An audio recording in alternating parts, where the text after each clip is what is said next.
धन्यवाद अध्यक्ष महोदय. मी औचित्याच्या मुद्द्यावर सरकारचं लक्ष वेधू इच्छितो.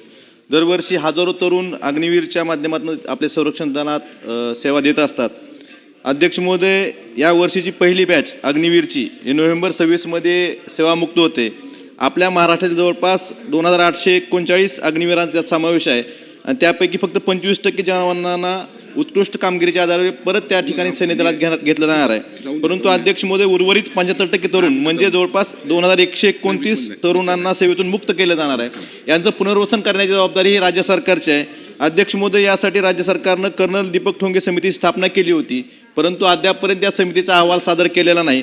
अध्यक्ष महोदय, बाकीच्या राज्यांनी उत्तर प्रदेश, मध्य प्रदेश, गुजरात, बिहार, हरियाणा इतर राज्यांनी अग्निवीरांसाठी 20% समांतर आरक्षण लागू केलेलं आहे. आपल्या राज्यानंही या सेवामुक्त होणाऱ्या अग्निवीरांसाठी समांतर आरक्षण लागू करावं आणि इतर ज्या त्यांच्या योजना आहेत त्यांना पुनर्वसन करण्यासाठी जेवढ्या चांगल्या योजना देता येतील यासाठी सरकारनं काम करावं एवढीच.